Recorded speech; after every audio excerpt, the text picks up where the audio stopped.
श्री नवनाथ भक्तिसार अध्याय 3 मारुती व मच्छिंद्रनाथ यांची भेट। मच्छिंद्रनाथाचे स्त्री राज्याकडे गमन। मच्छिंद्रनाथ पूर्वेकडच्या जगन्नाथादी तीर्थयात्रा करून सेतुबंद रामेश्वरास गेला।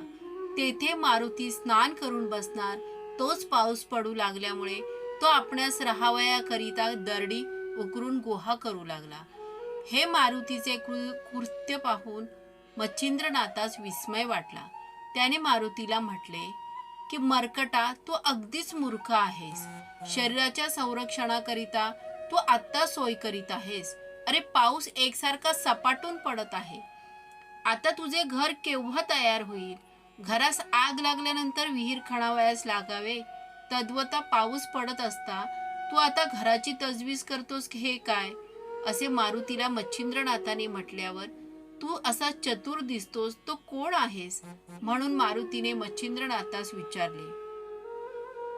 तेव्हा माझा शक्ती प्रताप पाहून लोक मला जती म्हणतात, असे त्याने उत्तर दिले। त्यावेळेस मारुती म्हणाला, आजपर्यंत आम्ही एक हनुमंत जती आहे असे ऐकत होतो। असे असता तुम्ही एक नवीनच जती एकाएकी उत्पन्न झालात। पण आता ते कसेही असो, मी काही दिवस मारुतीच्या शेजारी होतो।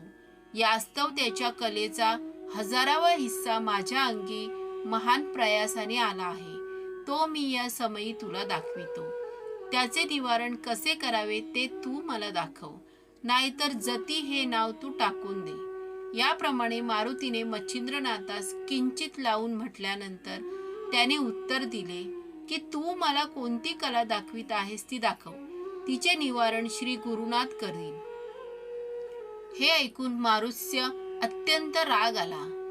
मग त्याने लागलीच उड्डाण करून एकीकडे गेला आणि विशाल रूप धारण करून मच्छिंद्रनाथाला न कळू देता अचानक त्यांच्या अंगावर 7 पर्वत फेकले।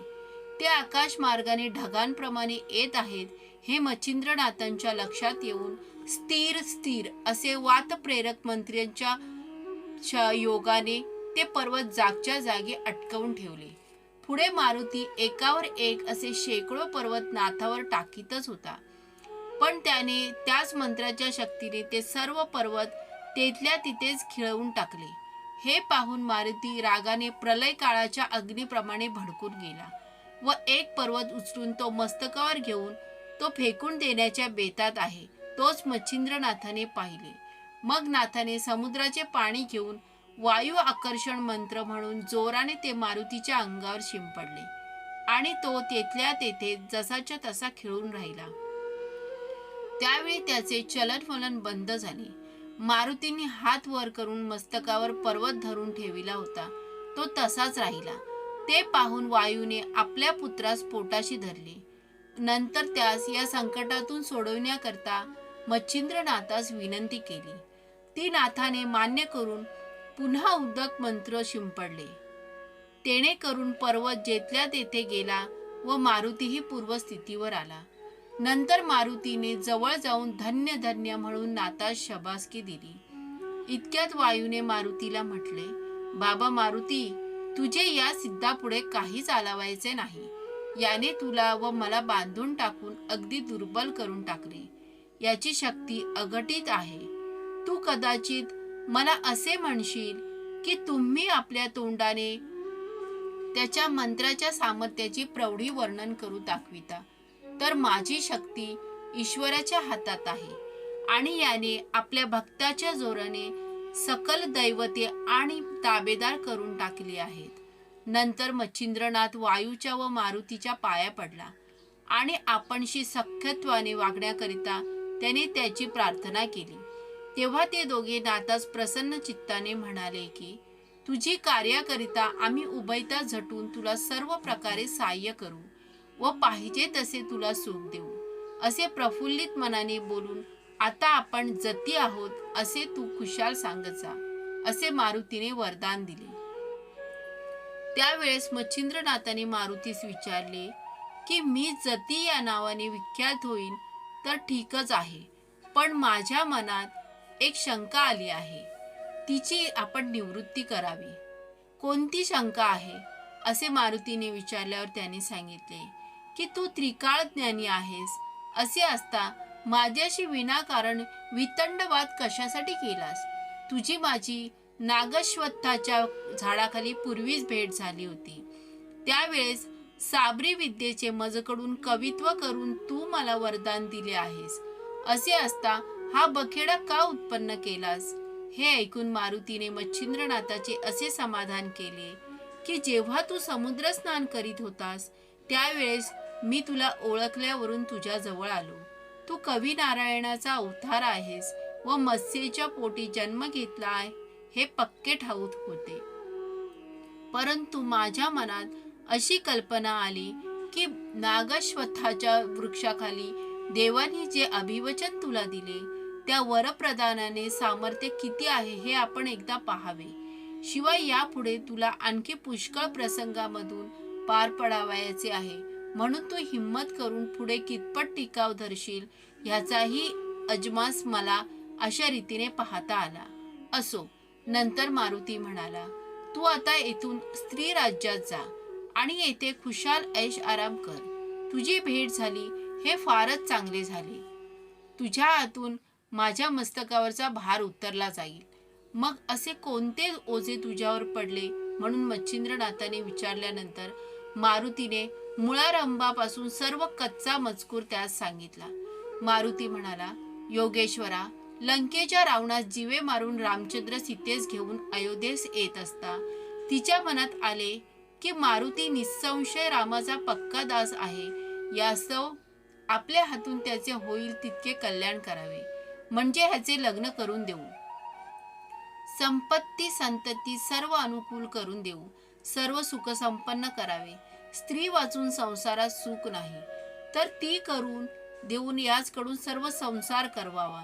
परंतु हा ब्रह्मचारी असल्याने माझे भाषण मान्य करील की नाही असा संशय तिच्या मनात आला. मग तिने मला गृहस्थाश्रमी करण्याकरिता व मला वचनात गोवून ठेवण्यासाठी आपल्या जवळ बोलविले व ममतेने माझ्या तोंडावरून हात फिरवला.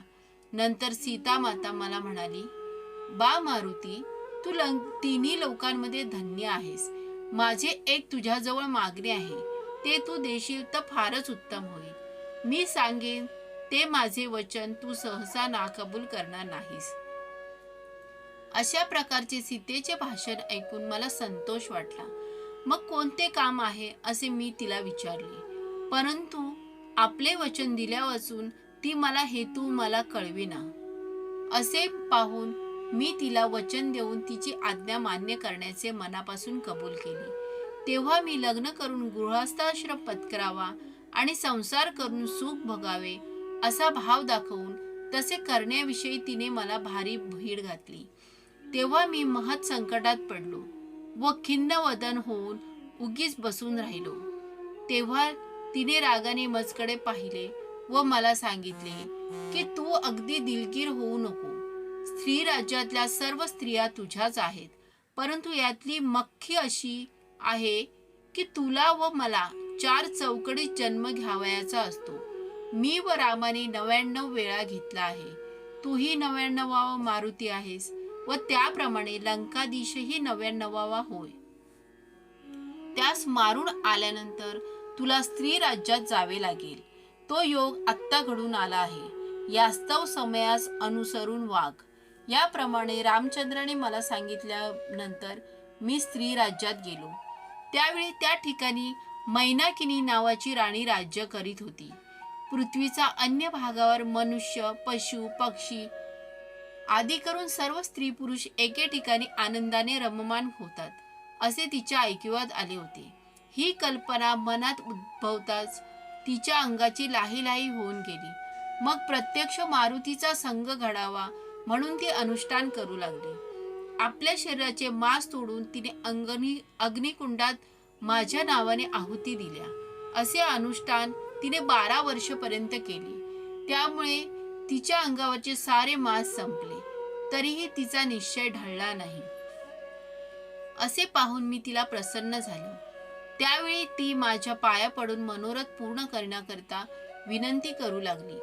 तेव्हा तुझा कोणता हेतू आहे म्हणून मी तिला विचारले.